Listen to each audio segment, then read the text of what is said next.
So ayun guys, grabe, pag-check ko sa profile recommendation ko, ayan nakalagay guys. So flood content. So nagkaroon ako ng flood content. Saan ba galing yung flood content na yan? Grabe guys. So kahapon yan nangyari guys. Bago ako nabigyan ng eligible for branded content. Ayan, so eligible sa branded content. Bago yan dumating sa akin, 2 hours bago yan dumating sa akin guys.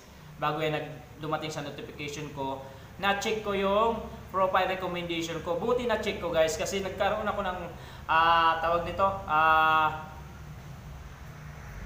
So ayun nga guys, buti nagkaroon ako ng pag-check sa aking profile recommendation, and then na-check ko, nakita ko mayroon nakalagay na flood content. So tiningnan ko doon sa flood content kung ano ba yung violation ko. Ayan, so ano ba yung naging mali, bakit ako nagkaroon ng ganyan na nung tiningnan ko siya guys,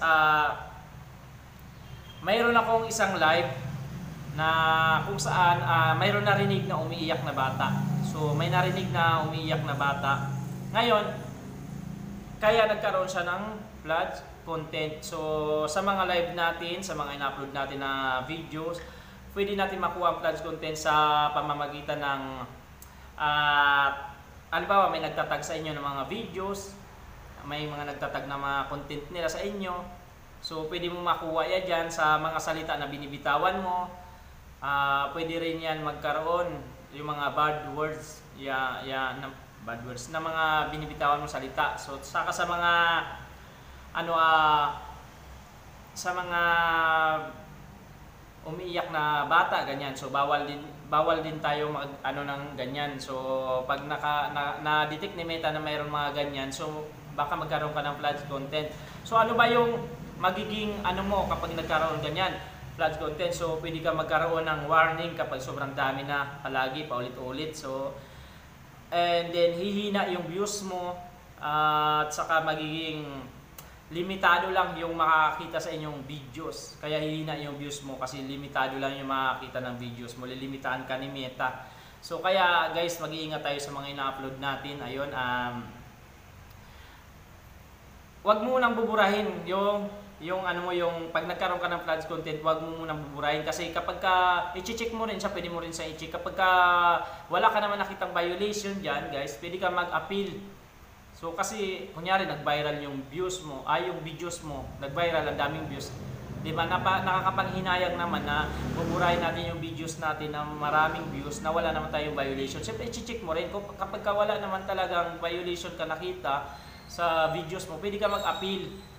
So kapag na-approve yung appeal mo at nakita nila, na-check nila ng nito ni Mameta, na-check yung mo na wala naman talagang violation, pwede rin nilang tanggalin yung flood content. Pero kapag nakita mo na may violation talaga siya guys, grabe.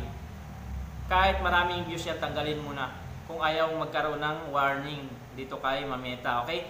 Saka hindi umina yung mga views mo kasi isa yan sa magpapahina ng views mo. Yung mga susunod mong upload yan, hina na yan kasi limitado na lang yung makakita sa videos mo. So ayun guys, maraming salamat sa suporta. Buti na-check ko yan kahapon guys. Kasi nung na-check ko yan guys, nakita ko nga yung videos ko, may narinig na umiyak ng bata guys. So binura ko na kaagad yung videos ko. Nung binura ko siya guys, ayan na po siya. So wala na yung flood content. So ayun, maraming salamat sa suporta nyo guys. Happy 17,000 followers. Ayan, tuloy-tuloy lang tayo mga idol sa tulungan sa pag-angat ng kapwa nating content creator. So tulungan natin lahat ng maliliit na makaangat din. So maraming salamat sa inyo lahat. So ingat-ingat lang sa mga ina-upload natin. Babo!